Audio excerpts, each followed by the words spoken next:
Purihin ang Panginoon. Hallelujah! Itaas ang ngalan ng ating Panginoon Diyos na hari ng mga hari. Hallelujah! Hallelujah! Purihin ang Panginoon. Purihin ang Panginoon. Amen. So, handa na tayo magpuri sa Lord? Amen. Awit tayo lahat. Purihin natin si Yahweh. Amen. Palakpakan natin si Lord. Pakita natin He is worthy of our praise. Amen. Let's sing. Maawit, nagpupuri, nagdiriwang ang lahat. Papuri kay Yahweh.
Nagman will attend the Arise Asia Conference.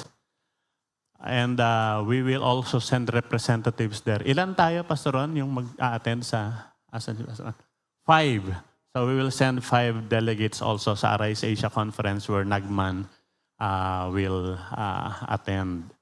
So mag-stay siya dito. Habang uma-attend siya doon, dito siya sa atin mag-i-stay. Pero kung gusto niyong patulugin sa inyo, welcome naman.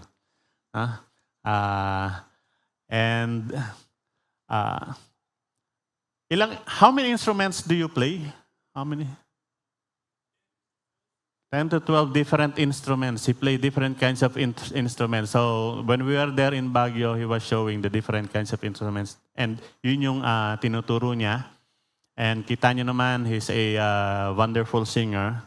But you're not the top of the class, right? Yeah. Who was?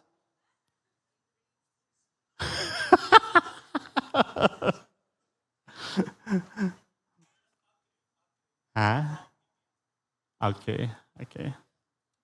From India. Mga international kami.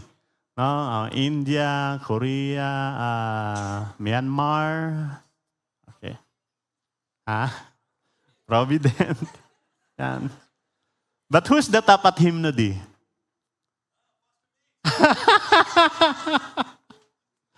Okay. Bihirang pagkakataon, kaya nga sabi ko, let's take this opportunity, marin natin. Diba? Kung magkaroon tayong idea ngayon anong meron sa Pakistan, and just imagine yung makita nyo naman yung itsura ng lugar nila, di ba? And then, ayun. How many percent Muslims in Pakistan? 98% Muslims. So, just imagine. And we were talking a while ago, he said, majority are extremists. Majority are extremists. Doon. So just imagine yung sitwasyon, yung kondisyon nila doon sa Pakistan. Salamat sa Lord. Merong mga Christians doon sharing the Word of God and people are coming to the Lord there. Sa atin pong pag-aaral ng salita ng Diyos, and eto na tayo, MCF in action. Ulit-ulit nyo pong maririnig sa akin at sinasabi natin at MCF, the main thing is, ulit nga, at MCF, the main thing is making disciples. Yan yung pangunahin dito sa atin, yung tayo maging mga disciples ng Panginoong Jesus. And nakakadalawang buwan na po yung ating memory verse ng Matthew 28:19-20. So marami na akong mga nalapitan, natatanong. Yung iba nakakapag-recite ng memory verse. O, recite nga natin sabay-sabay. Matthew 28:19-20. Therefore, and make disciples of all nations in the name of the Father and of the Son and of the Holy Spirit, teaching them to obey. I have commanded you. Surely, I will be with you to the very end of the age. Ayan. Sabi ko nga, I would appreciate pagkang yung mga pinopost ninyo ng mga reels. Sabi ko, gusto ko mapanood yung reels nagre-recite ng verse. Yan. Para, at yung iba naman nakaka-recite na. Merong ibang umiiwas pa din, palapit pa lang ako eh. Lumalayo na sa, Pero, yun yung Matthew 28:19-20, but yung July na memory verse natin ay Mark 8:34. Ano sabi sa Mark 8:34? Therefore, then he called the crowds to him along with his disciples and said,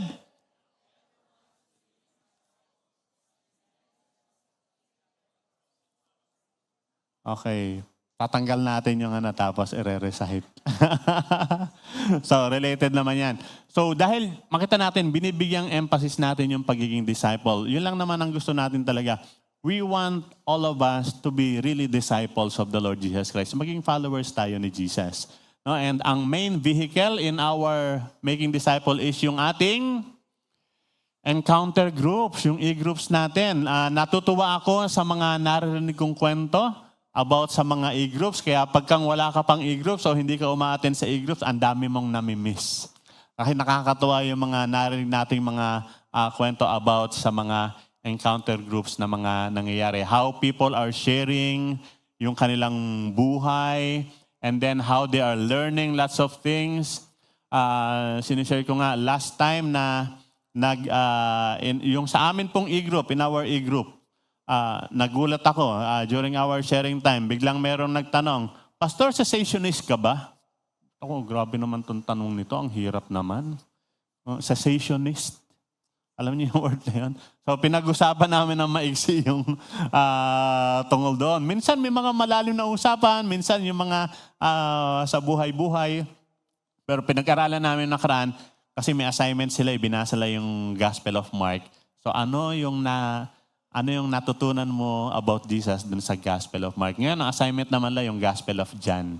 Titingnan namin ano yung difference nung kung paano pinakilala si Jesus doon sa Mark at paano pinakilala si Jesus doon sa John. And then, ngayon po yung last day natin sa survey. Yung sinasurvey natin na kung magkakaroon tayo ng 2 services, ano yung saan kayo a-attend? Ngayon yon. So, meron pang form sa baba. Kung hindi pa kayo nakakapag-fill up, mag-fill up na kayo. We want to know your thoughts. So far, leading, as expected naman. I think more than 70% ang gusto, 10 o'clock. 10 o'clock. So, as expected, may 10 o'clock worship tayo. Pero yung kasunod niya, kasi more than 70% I think, 10 o'clock ang gusto. Yung kasunod niya, yung 8 in the morning. And then, konti lang yung lamang niya dun sa 6 p.m. Kaya baka hindi pa kayo nakakapag-fill up at yung preferred ninyo, gusto ninyong iboto. Na kung sakaling, yung 10 sigurado na yan, meron tayong 10 o'clock. And then yung isa pa na magiging service, so it's a battle between 8 in the morning, so pwedeng ang worship natin ay 8 o'clock and then 10 o'clock, so pili kayo. Or pwedeng 10 o'clock, ang kasunod niya, 6 ng gabi. Depende kung ano yung lalabas doon sa survey. Kung hindi pa kayo nakakapag-fill up, meron pang form sa baba at mag-fill up kayo so that we would know kung ano yung ano. So ngayon, tuloy-tuloy ang ating schedule. 9 o'clock growth class and then 10 o'clock yung atin pong worship. So, as started, sabi nga, yung third quarter natin, the months of July, August, and September, ang meron tayong series at ang series natin ay MCF. Ayan, MCF, we are in action. At paulit-ulit kong sinasabi, huwag kang missing in action, kapatid. Ay, pag kang missing in action ka, nako, sayang. Again, ang dami mong namimiss. So, ang goal natin ng series na to, kaya ito yung pinag-uusapan natin every Sunday, is because we want to encourage us, tayong lahat to engage, sumali tayo. We want us to engage in the activities. Ano-ano ba yung mga activities ng ginagawa ng disciple-making church? So, sama tayo doon. Kumbaga, gagawin natin kung ano yung talagang dapat nating ginagawa. And at the end of the series, sa pagtatapos nito pong pag-aaral natin na to, mag-e-enlist tayo. Meron tayong ministry fair. Mag-e-enlist kayo. Saang ministry kayo sasama?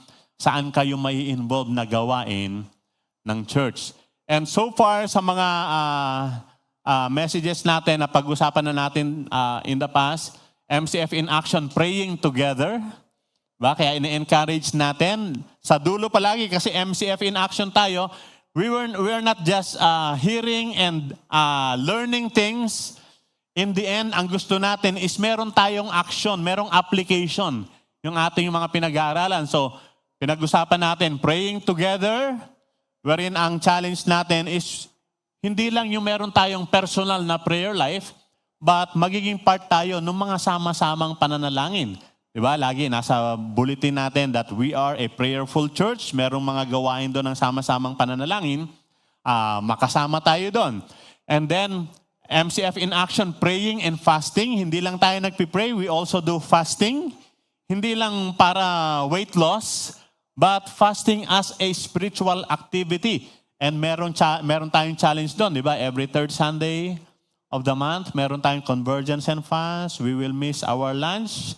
Instead of having our lunch, we will gather, we will converge, and then we will pray. At nung nakaraan, ang pinag-usapan natin ay interceding for one another. praying for one another. And sino yung mga gumawa ng challenge? Taas ang kamay yung gumawa ng challenge. Uy, merong ilan. No? Merong ilan na gumawa ng challenge. Ano yung challenge nun? You tap, diba? Up to 3 people, ask for prayer requests, and then we'll pray for them throughout the week. Diba? Ipagpipray sila. So, maganda sana talaga kung buong church tayo na gagawin yon. Ay, kanina ilan lang yung nagtaas. Alam niyo ano tayo, as a church, we are a body. And as a body, hindi tayo manananggal. Ano yung manananggal? Yung nahahati, di ba? Yung ano yun, Pinoy ano lang ata yun eh. Pinoy idea lang ata yung creature na yun. Yung nahahati, di ba? Naiwan yung lower part, yung upper part ay kung saan-saan pumupunta. Kasi pagkang yung iba gumawa at yung iba hindi, parang ganun yung nangyayari. May kalahati na lumipad kasama, and then merong part na naiwan. Parang manananggal tayo niyan. Hindi tayo ganun. No, hindi tayo ganun. We are a body, one whole body of the Lord Jesus Christ. So gusto natin lahat, no, lahat as a body, as a church, kasama tayo dun lahat. So tap up to 3 persons, ask for prayer requests, and pray for that person for the week. At kinahapunan sa Convergence and Fast, dinagdagan ko pa yung challenge. Ang tanong ko, aside from praying, what more can you do? Bukod sa prayer, ano pa ba yung pwede mong gawin? At yung pwedeng gawin na yun yung pag-uusapan natin ngayon. MCF in Action today, pag-uusapan natin is serving one another in love. Serving one another in love. At binasa natin yung text kanina, yung Galatians chapter 5. Although dudugtungan pa na Galatians 5:13, dudugtungan pa natin yan hanggang 15. Galatians 5:13 hanggang 15. Ang isa po sa mga weakness ng mga churches ngayon is that there are many who are acting na para mga church attendees lang. A-attend lang ng church. Na para bang pagka-attend ko sa church, nagsimba ako and then, check na ako dun sa, yung religious obligation ko, na-fulfill ko na. Minsan, ganon. Yun daw yung isang matinding weakness ng maraming mga churches. They're just attending church to fulfill a religious obligation. At pagkatapos ng worship, pagka-baba o pagka-uwi galing sa church, ang question palagi, ano ba ang napala ko dun sa pag-attend ko sa church? What did I benefit from attending the church? Ano bang nakuha ko? Did I like the music? Gusto ko ba yung na-entertain ba ako? Natuwa ba ako dun sa mga sa kantahan? Yung message ba? Okay ba yung message? O nabore lang ako? Naalala ko yung kwento, merong isang pamilya nagsimba. Tapos lang magsimba, nung pauwi na sila, nasa kotse sila. Sabi nung tatay nagdadrive, haba nung sermon ni pastor. Halos makatulog na ako. Tapos sabi nung nanay, hindi ko gusto yung special number, sintonado yung kumanta. Wala sa tono. Tapos sabi nung isang bata doon sa likod, yung merienda namin sa Sunday School, hindi masarap. Ayan. Tapos yung isang medyo binatilyo, sabi niya, ang dami niyong reklamo, 100 lang naman nilagay niyo sa offering eh. Ganun ba ang church? Ganun ba yung worship? It shows a consumer, ano ba term nun? Consumer. Consumer mindset. Parang bayad ako, dapat meron akong nare-receive. Minsan meron ganong mindset. But the church is not like that. Hindi ganon ang church. The church is not an audience watching a performance. Hindi ganon. Na parang kailangan masiyahan ang mga manonood. Every believer, every church member, every Christian is called not only to worship, but to serve one another. Yun yung pag-uusapan natin. Yung text na binasa natin, yun nga, Galatians 5 mula 13 to 15. Binasa lang kanina, pero tutuloy ko lang. Sabi, you, my brothers, were called to be free, but do not use your freedom to indulge the sinful nature. Rather, serve one another in love. The entire law is summed up in a single command. Love your neighbor as yourself. If you keep on biting and devouring each other, watch out or you will be destroyed by each other. Ito pong verse na ito nagpapakita sa atin that the moment Christ set us free, sabi, you, my brothers, were called to be free. The moment Christ set us free, He calls us to become servants. Parang magulo tong statement na to. Parang yung title ng kanta kanina, the end of the beginning, no? But the moment Christ set us free, He calls us to become servants. Let me explain. First, we were slaves. Alipin tayo. First, we were slaves. Slaves to sin. Alipin tayo ng kasalanan. Paano nasabi na alipin tayo ng kasalanan? Tingnan niyo yung kasalanan, it comes naturally. Natural na natural. Hindi mo kailangang pag-aralan. Natural na pumapasok sa isip, natural na lumalabas sa bibig, natural na nagagawa yung mga kasalanan. At minsan, kahit gusto mong mabait, hindi mo magawa. Bakit? Kasi alipin ka nga eh. Slave ka nung sin. We were slaves to sin. And the wages of sin is death. Ang kabayaran ng kasalanan, yung kamatayan. But Jesus Christ came. Jesus Christ came to save sinners. He sacrificed His body and His blood at the cross to ransom us, para tubusin tayo sa ating makasalanang pamumuhay. So that ang sino mang sumampalataya sa Kanya, magsisi sa Kanyang kasalanan at isuko yung buhay niya kay Kristo, siya ay maliligtas and will be free. Will be free. We will be free from being slaves to sin. So, Christ set us free. Malaya na tayo. Hallelujah. But again, as mentioned earlier, the moment na palayain tayo ni Kristo, tinatawag niya tayo para maging servants. Malaya ka na, pero halika. Mag-serve ka. Mag-serve ka. At yung word na servant, alam po ninyo, yung original word na ginamit dito, yung doulos. Sabi ko, medyo pinababaw po nila sa yung translate sa English. The word doulos actually means slave. Slave. Not just servant. Pag sinabing slave, this is someone who belongs to another.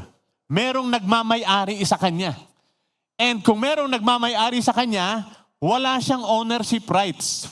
Hindi siya pwedeng magmay-ari ng kahit anong bagay. Kahit anong bagay na sabihin niyang kanya, hindi kanya yun. Doon yun sa nagmamay-ari sa kanya. Yun po yung ibig sabihin ng doulos.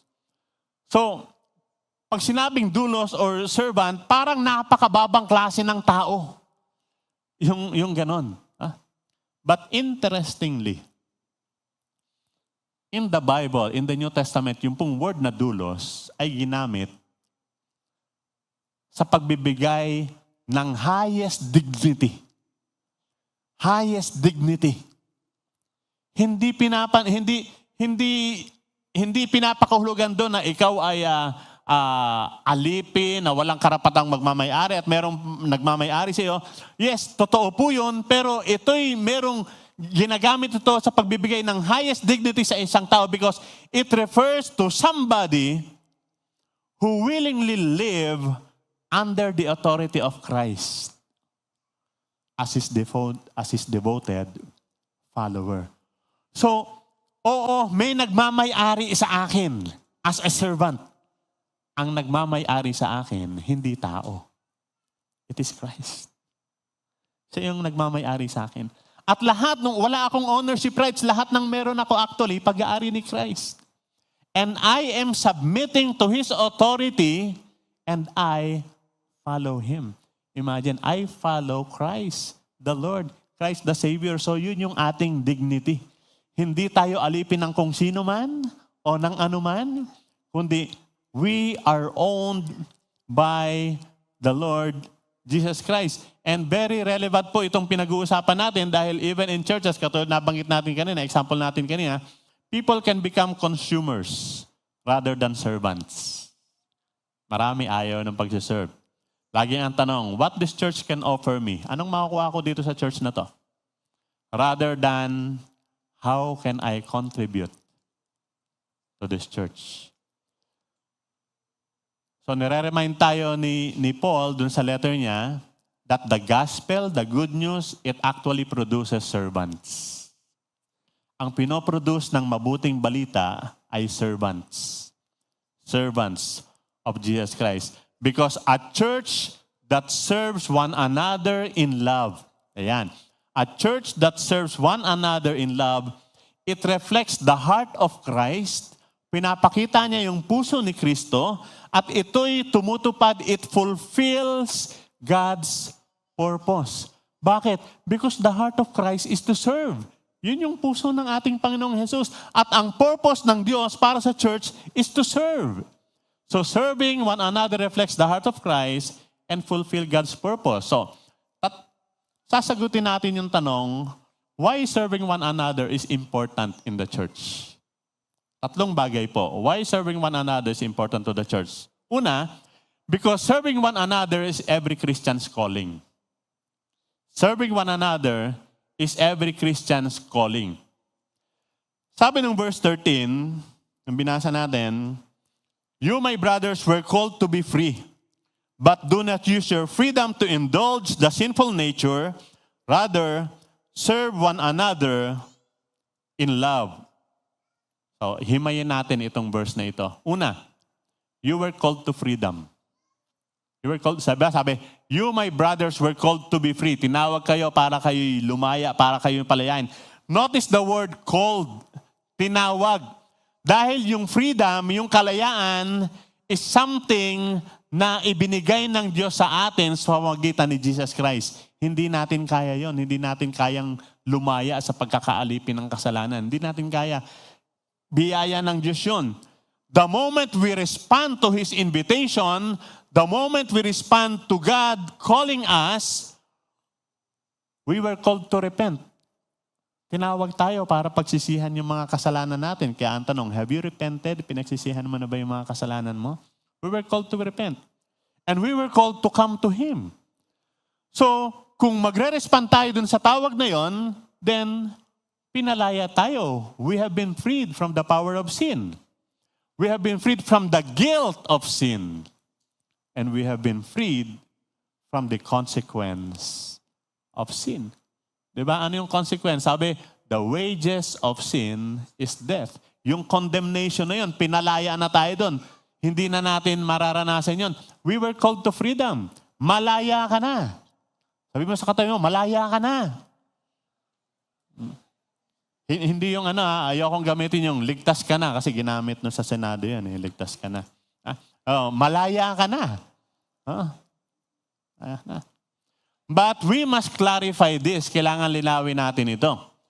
Yung kalayaan na yon, it is not freedom to indulge in sin. Di ba? Yung sabi ng verse. You, my brothers, were called to be free, but do not use your freedom to indulge the sinful nature. Hindi yan kalayaan para gumawa ng kasalanan. Hindi yung sasabihin mo, well, malaya ako, therefore I can do whatever I want. I can get whatever I want. I can say whatever I want. Hindi ganon, hindi ganong freedom. Di ba? Sabi ni Paul, do not use your freedom to satisfy your sinful nature. Hindi yung porque nagustuhan ko to. Yung freedom natin, dito lang sa mundong ito, di ba? Yung freedom mo magtatapos, dun, ang boundary ng freedom mo, yung boundary ng ibang tao. Kung, malaya akong kumain. Pero, hindi ka malayang kunin yung pagkain ng iba. Kasi, freedom naman ng ibang tao yon. So, it's not freedom to indulge in sin. So, merong limitasyon yon. Meron siyang limitasyon. At lalong-lalo na, yung limitasyon nun, hindi tayo malaya na gumawa ng mga bagay na hindi gusto ng Diyos. Sabi, do not use your freedom to indulge in sinful nature. Ang mahirap, ginagamit yung freedom para justify. Sabihin, well, it's my life. Diba, meron kang pinagsasabihan, meron kang ina-advisean. Sabi lang, buhay ko to. Ayaw na, inisip lang, pakikialam.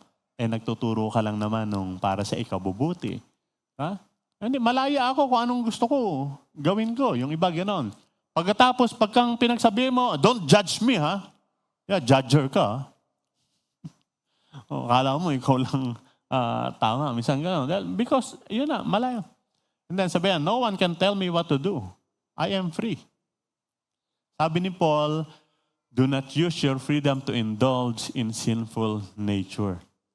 Instead, sabi niya, actually, it is freedom to serve one another in love.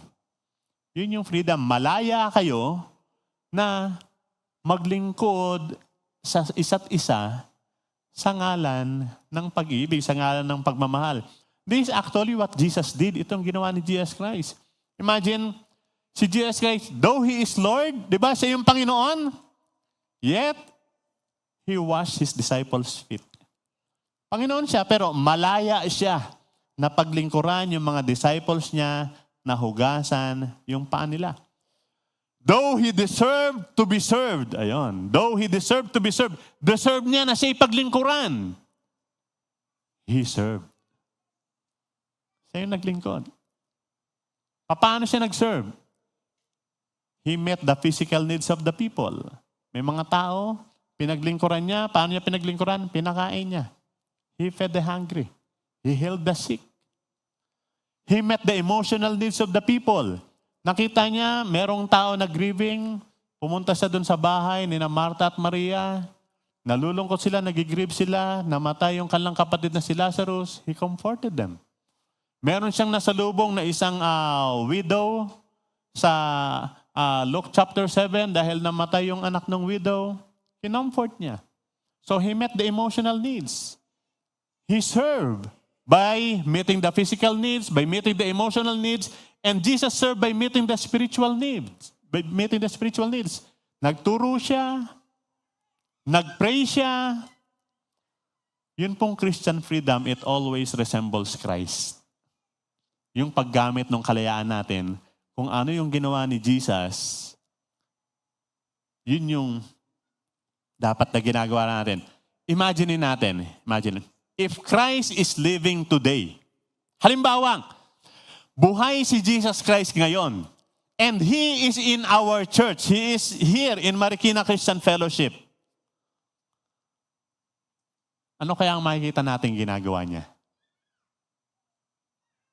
Kung buhay si Jesus Christ ngayon at nandito siya sa MCF, ano kaya makikita natin ginagawa niya? Makikita kaya natin siyang pinagsisilbihan, hahainan, di ba? Papayungan, yung kaya makikita natin ginagawa ni Jesus? Most probably, kung buhay si Jesus Christ at nandito siya ngayon, most probably siya yung nandito. Siya yung nagtuturo. Siya yung nagsiserve. Most probably, kahit sa Sunday school, nagtuturo siya. Most probably, kung nandito siya kahapon. By the way, thank you po sa mga volunteers kahapon doon sa ating medical clinic. Doon sa mga nag-prepare ng place, nagkabit ng kortina, nag-arrange ng mga upuan, nag-volunteer sa registration, nag-take ng mga vital signs, nag-share ng gospel, nag-dispense ng medicine at marami pa. Kung nandito si Jesus ngayon at nasa MCF siya, malamang nandun siya kahapon. Kung wala kayo kahapon, malamang hindi nyo nakita si Jesus. Ha? Bakit? Kasi si Jesus, yun yung ginawa niya, nagsiserve siya. That is Him. That was Him. Nagsiserve siya. Kaya yung Christian freedom, nakakonect yun dun sa paglilingkod. Malaya tayong gumawa, malaya tayong maglingkod. Sa Kanya, yun yung application ng Christian freedom. So, serving one another, it is freedom to serve one another in love. Huh?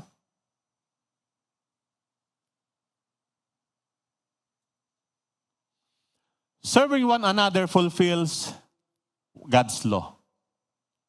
Sabi ng verse 14. Sabi ng verse 14, Galatians 5:14.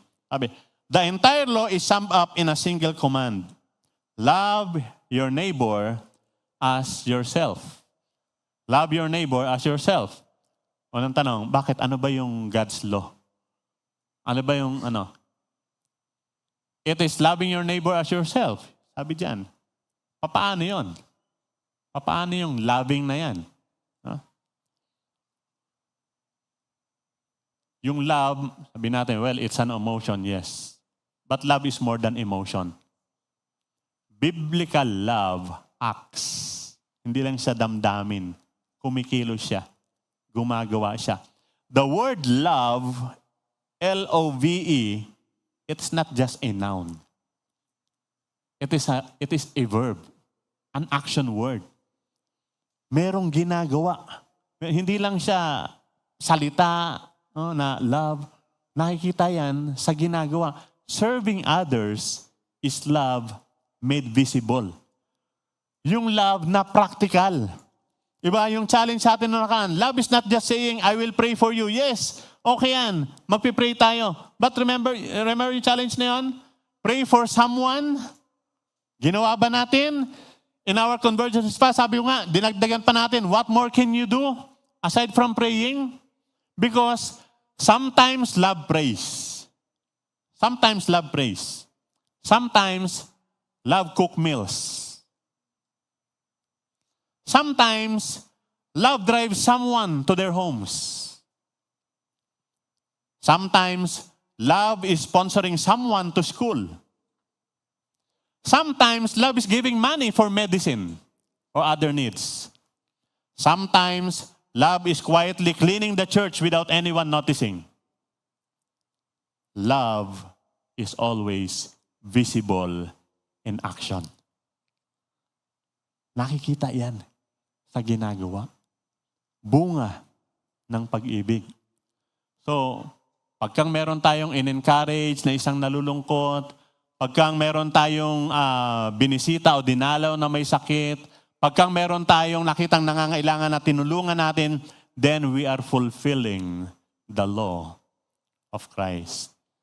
Ano pa explanation nito ni Paul? In Romans 13:9-10, sabi, the commandments, itong mga utos na ito, do not commit adultery. Huwag kayong magko-commit ng adultery. Huwag kayong papatay. Do not steal. Huwag kayong magnanakaw. Do not covet. And whatever other commandments there may be. It is summed up in this one rule. Sabi ni Paul, love your neighbor as yourself. Love your neighbor as yourself. And then yung verse 10, sabi niya, love does no harm to its neighbor. Hindi ka magagawa ng masama sa kapwa mo. Therefore, love is the fulfillment of the law. Kahapon, dun po sa ating medical clinic dito, in-announce naman natin yan . Ilan nga yung na-servisyohan? 30 plus 40 something. Medyo maulan, kaya sabi ko, naka-apekto siguro yung ulan. Siguro kung walang ulan, malamang puno yan na dumug tayo dito. We got a chance to meet some of our neighbors. Na-meet natin yung ilang mga kapitbahay natin. Bukod dun sa mga members ng church na nagpa-check up kahapon. Meron tayong mga na-meet na mga kapitbahay natin dito sa Purple Street. Meron tayong na-meet na mga tricycle drivers. Meron tayong na-meet na mga dating nagsisimba dito. We get to know them. We heard their stories. Nakakwentuhan natin sila. And we were able to minister to them. Sabi nga nila, hindi ho maliit ito, malaking bagay ho ito. Imagine yung libreng gamot lang kung maintenance mo yun at makuha mo, ay bigay natin sa kanila. Diba? Good for a month na maintenance medicine. Yung isa nga pagkatapos niya magpa-check up, sarado na dahil hanggang alas 5 lang, hinabol niya pa yung asawa niya dahil malaking pangangailangan yon sa maintenance medicine. We were able to minister to them. We were able to pray for them. And kitang-kita natin how grateful they were. Yun yung nakakatawa, yung makikita mo sa mukha ng mga tao, how grateful they were. Dun sa natanggap nila. Di ba yun naman talaga tayo? Yun naman talaga tayo. Kinakanta natin yan . God, our God, Bless the world through MCF. Diba? Bless our members through MCF. Bless our neighbors through MCF. Bless Purple Street through MCF. Di ba? Yun tayo eh. Yun tayo. Yun yung serving. Yun yung serving. Because a healthy church is built by many loving servants. Servants. And thirdly, bakit mahalaga yung serving one another? Because serving one another protects the unity of the church. Yung paglilingkod sa isa't isa, ito po ay nagpoprotekta sa unity ng church. Sabi ng verse 15, if you keep on biting and devouring each other, watch out, or you will be destroyed by each other. Alam niyo sa Tagalog yan, kung babasahin niyo sa Tagalog na Bible, sabi doon, pero kung kayo-kayo ang magkakagatan, mauubos kayo. Instead na magsisilbihan, imbis na maglilingkod, imbis na magtutulungan, magkakagatan pa. Sabi ni Paul, watch out. You will be destroyed by each other. Kayo-kayo magkakagatan, mauubos kayo. Bakit sinabi ni Paul yon? Yung background kasi ng Galatian church, they were being divided. Meron silang hindi pagkakasundo. Sa teachings, yung iba very legalistic, meron mga Judaizers na nandun, at meron pang mga personal conflicts. Alam natin, meron talaga yan pagkang merong different personalities. So instead of loving one another and serving one another, ang sabi ni Paul, they were biting and devouring one another. Sila mismo yung nagkakagatan. Sila mismo yung nagsisiraan. So Paul uses the picture of wild animals attacking each other. I mean, hindi dapat gano'n ang church. Para tayong mga hayop na nagkakagatan. Pero yun yung pinakita ni Paul, the picture of wild animals. You know why? Nothing destroys a church faster than gossip. Gossip. Kaya ito reminder sa mga EG maganda yang ating maganda yang sharing natin, yung pag-aaral natin. Pero minsan may mga tendency. Iwasan natin yan, gossip, slandering. Meron ng mga hindi magandang sinasabi about other people. Pride. Unforgiveness. Atraso, 10 years ago, 15 years ago. Hindi pa napatawad, ganun pa rin. Mga selfish ambition. You know, many churches divide because of pride. Pataasan, payabangan, pahusayan. And then, small offenses, pinalalaki. Small offenses become large conflicts. Unforgiveness, yung hindi pagpapatawad, it becomes bitterness. And then bitterness, hahanap ka na ng kakampi. It becomes division. And division weakens the witness of Christ. Sabi niyo ba yung mga Christians? Ganyan pala sila. Sasama rin pala ng ugali, parang tayo rin, Ba't sasama pa ako dyan? Serving one another protects the church. It protects the unity of the church. So, instead of competing with each other, instead of criticizing, encourage. Yun yung service mo, yung mag-encourage. Instead of demanding, naghahanap ka, wala bang kape dyan? Wala man lang bang dyan? Wala man lang aalalay sa akin? Wala man lang Instead of demanding, serve. Wala bang aalalay? Ikaw malalay. Kesa mag-demand ka ng di ikaw na gumawa. Serve. Instead of tearing down, build up. You know, because the devil cannot destroy many churches from the outside. So he often attacks them from within. Sa loob. Sinisira niya yan sa loob. Parang anay. Diba anay? Nire-ready natin yung third floor na maging useful. Gusto natin gamitin yung third floor. Lately, inaayos at sinilip namin. Isang napansin namin, yung bubong, merong kasing CR doon eh. Kung minsan nahirapan kayo mag-CR dito sa baba, merong functional na CR sa taas. Pwedeng gamitin. Ready yan. Kahit mamaya, doon kayo mag-CR sa taas. Merong functional na CR sa taas. Isang napansin namin, parang nasira na yung kisame niya. May anay ba yun or ano? Kasi yung anay, pag may anay sa bahay, naninira talaga yan. Di ba? Akala mo okay na okay yung bookshelf mo. Biglang babagsak na lang pala. So yun yung destroying from within. So yun yung madalas nakakasira sa church. Nasisira siya galing sa loob. So Paul reminds, the church becomes strong not because everyone is gifted or talented. It becomes strong because everyone is willing to serve. Pagka yung mga tao sa loob ng church willing to serve at hindi yung desire nila, yung sila yung panaglilingkuran, then the church becomes strong. Lahat willing pumapel, gumanap ng kanilang mga tungkulin. So, ayan, in conclusion, ang summary ng ministry ng ating Panginoong Jesus, mababasa natin in Mark 10:45. Sabi ng Mark 10:45, for even the Son of Man did not come to be served, but to serve. Kung siya mismo, kung si Jesus mismo, He came hindi para paglingkuran, but to serve. At sa pagsiserve niya, by giving His life as ransom for many. Kung ang Savior natin mismo naging servant eh. Di ba? Ang Savior natin, ang Lord natin, naging servant. Bakit hindi tayo pwedeng maging servant?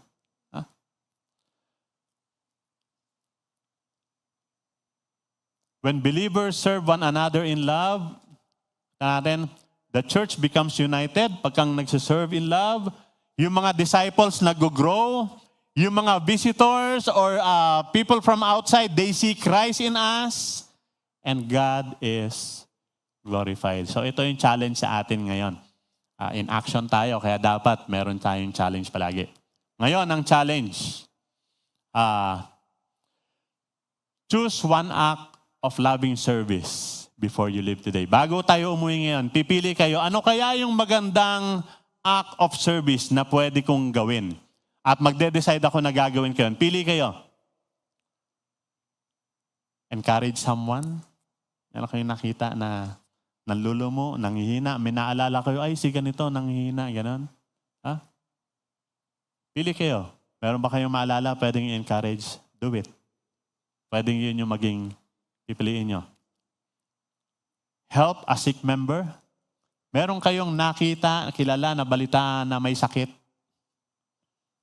Anumang sakit yan, pero naalaman nyo, ay may sakit. Pwedeng nandito, pwedeng wala dito, kaya pala wala dito kasi may sakit. Can you help or visit a sick member? You can serve by helping them. Or meron kayong nakita, meron akong pwedeng maitulong sa ministry. Merong binigay sa akin si Lord na skill. May binigay si Lord sa akin na talent. Merong binigay sa akin na gift. Sige. Ngayon, magde-decide ako. Pagdating ng ministry fair, mag-e-enlist ako. Sama ako dito sa ministry na to. Meron kang nakita na somebody in need, may pangangailangan. Can you give some help? Tandaan po natin, sa kaharian ni Kristo, ang pinaka-dakila sa kaharian ni Kristo, the greatest people in God's kingdom, hindi yung mga may matataas na posisyon. Hindi yung mga bishop, mga cardinal, archbishop, pastor o leader, hindi po. The greatest people in God's kingdom are not those with the highest position, but those with the heart of a servant. Because one day,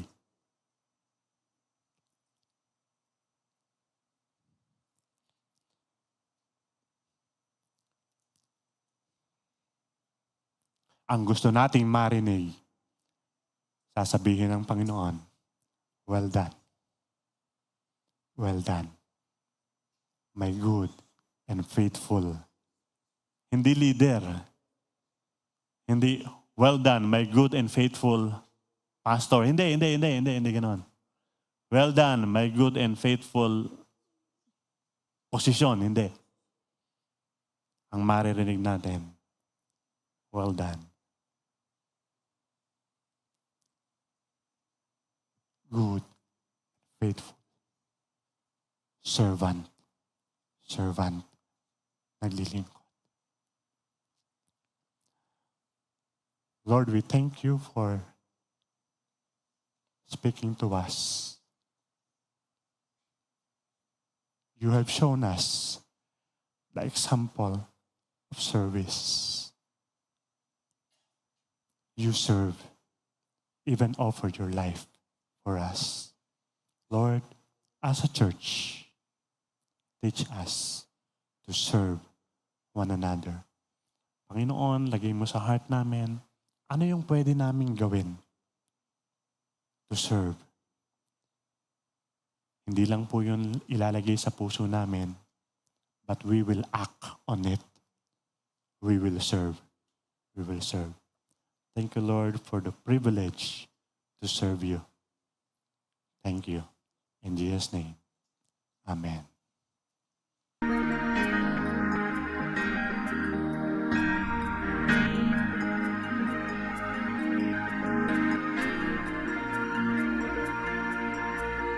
Make us your showcase, an attraction for you, that others may see who you really are, and what you can do. And once they know you, they will love and serve you.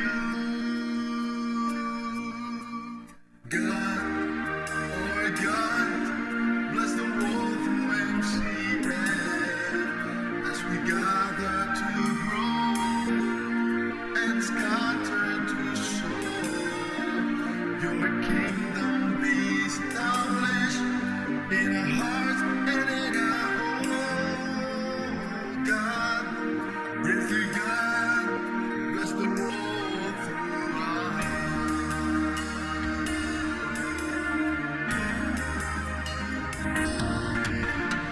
Let our hearts be your service arm. Now disciples later desire. Believing in abundant blessing. Coming different, full of hope, of love and of faith. God, oh my God, bless the world from MCF as we gather to grow and scatter to